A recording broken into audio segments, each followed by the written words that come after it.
feel like this is the video a lot of you have been waiting for. I'm going to give you an example workout program.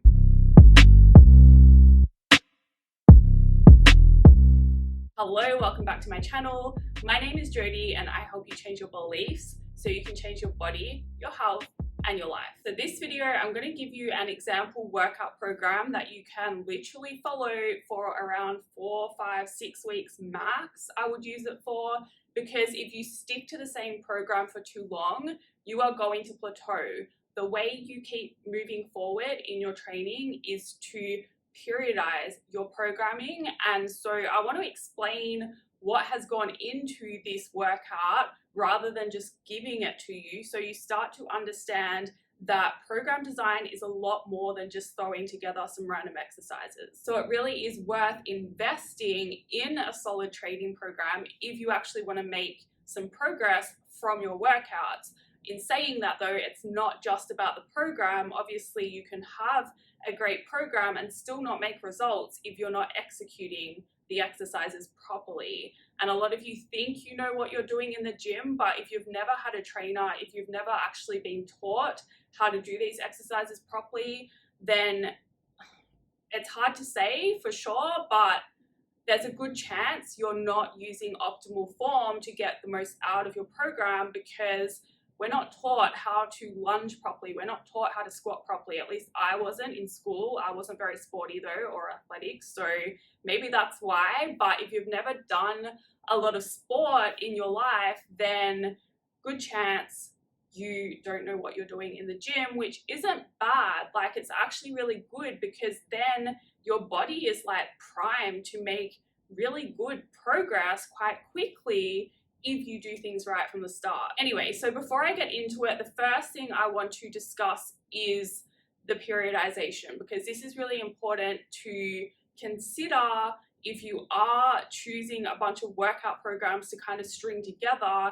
It is important that you choose a periodization method to start with. And if you're a beginner, I recommend linear periodization. This is getting way too technical already, but there's just so much that goes into program design, right? So linear periodization is starting with just say higher reps for your first program and then working down in the reps for your main move. And that's how I like to break up the workouts, right? You will have kind of like a main focus move, which is your first lift. Some people will call it an A series lift. There might be like 1 or 2 exercises. Usually it's just one, but it depends again on the structure of the program, because you might be using agonist supersets or antagonist supersets. There's so many ways to design a program, but with that first block, that first exercise or 2, that is the main component of your workout. You want to be putting all your energy into that.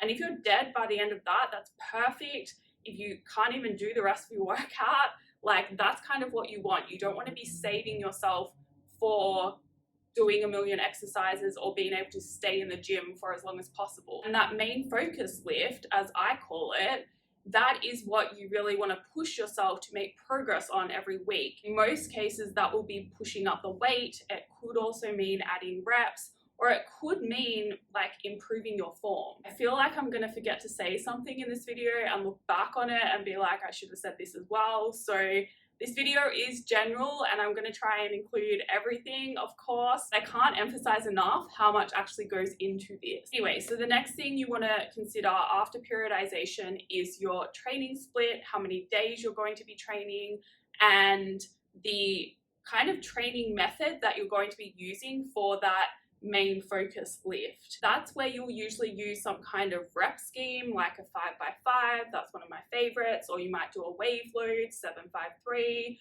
975, those types of things. I'm gonna pop the program up here, and I've also got it on my phone because I can't remember it off the top of my head, but I just want to kind of explain now how I've actually structured it, right? If I can actually read my own program.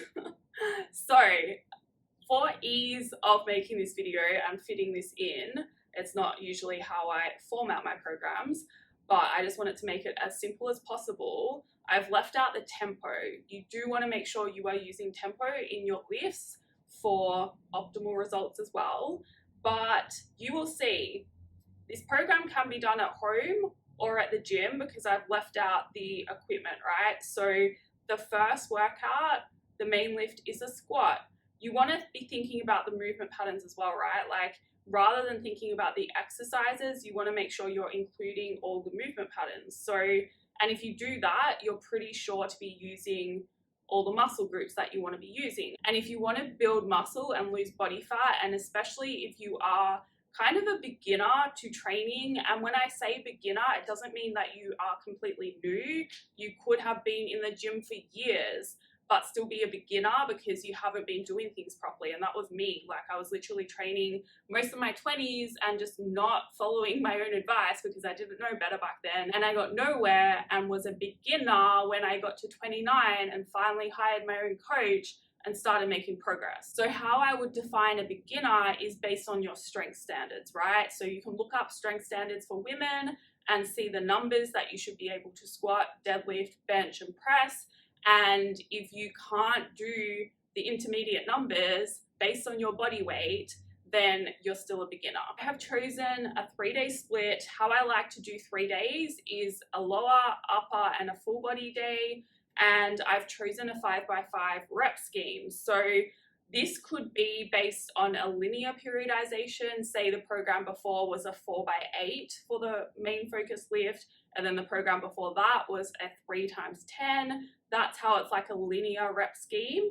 Or it could be an undulating periodization. Just say the program before was a more of a volume phase, so it was doing something again like 4x8 or 4x10, that kind of thing, and then leading into the 5x5.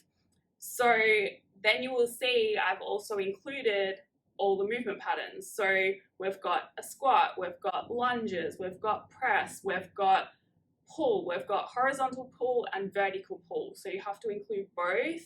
And then we've got some accessory work as well. So that's how I basically think about everything. And then I also try to include enough frequency. So I try to make sure we're covering each muscle group twice throughout the week as well. Now, this program might not be perfect because I put it together pretty fast, but I think I did a decent job. So it's definitely like this will get you results if you execute it properly and if you stay consistent, if you push those weights up. So it's not just about following the program and the reps, it's about doing everything with good form, using tempo, taking these rest times so you can actually go into the next set with proper intensity, and then choosing the right weights, making sure those last 2 or 3 reps really slow down because they're that challenging, and then progressively overloading. So you start off with week 1 with certain weights, make sure you're tracking them, and then week 2 you want to try and increase the weights. So you can do this at home. For example, with the back squat, instead of a back squat, I should have just put squat, sorry, but you can do a dumbbell goblet squat instead of a back squat. Reverse lunges, you can do dumbbell lunges. Single leg glute bridge, you can add a dumbbell if you need weight. Lying leg curls, you can do with a dumbbell or you can do with a machine at gym. Leg extensions, you can do the same thing, dumbbell or machine at gym. And so you'll see how I structure things. There's the A series lift, so that's like the main focus. That's the one you really want to be pushing things and making sure you are progressing. With the deadlift there, if you're at a gym, you can do a barbell deadlift. If you're at home, you can do a dumbbell deadlift instead, or a kettlebell deadlift if you have kettlebells, or you can turn it into a Romanian deadlift. It's like still a deadlift, right? It's still that hip hinge movement pattern, which is what I meant. I should have said that before. And then where I've got the seated row, you can use a band instead of the machine, which you would use at gym. Shoulder press, you can use dumbbells. So lat pull down, again, you'll need to use a band, same with the face pulls. So if you're training at home, you need dumbbells, and ideally you need some resistance bands as well, the long ones, because otherwise you're not going to really be able to train your back, and it's really important to be able to train your back, right? Especially doing both horizontal pulls, so you can do a bent over row at home without bands, but that's pretty much it. So that's why bands are really good for the lat pull down, so you can be able to do some vertical pull. as well and just make everything balanced. So yeah, I like to do the A series, and then you'll have a B series. Where it's B1, B2, B3, that is a tri-set, right? So there's pretty much no rest in between those sets, and you can set these up differently. Sometimes you might have more rest between, just depending on the structure and what kind of stimulus you want to give to your muscles. So in this case, you're going to go from a bent over row for 8 reps, and then into a lat pull down for 8 reps, and then you're going to go into face pulls for 10 reps, and then you're going to rest for 2 minutes, and then you'll repeat 2 more times because it's 3 sets, right? That's pretty much the bulk of it, right? Like that's, I think, everything I wanted to say. So as I said, this will last you around 4 weeks. That's how long I find is usually best in terms of progressing throughout the program. And then also in terms of motivation, because it's very easy to kind of get bored and get sick of your training, especially when you start to plateau and you can't push those weights up anymore. And so that's when I would move on to the next program. But you need to spend a good amount of time on a program. You can't just jump from workout to workout or change your program every single week. That's not ideal.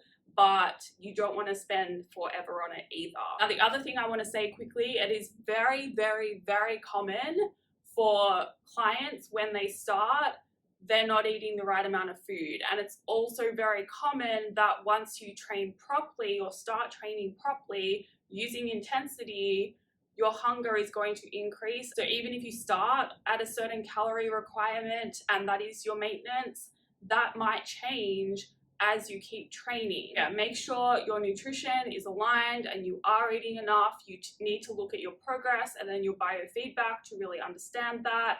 And then make sure you're pushing those weights up and actually using intensity. Intensity is not about getting your heart rate up or sweating. It is about the weight that you're lifting, how much you're actually pushing those muscles. That is all for this video. I hope it helps you. If you have any questions, feel free to leave a comment or email me.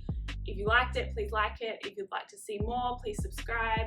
And if that's the case, I will see you in the next video.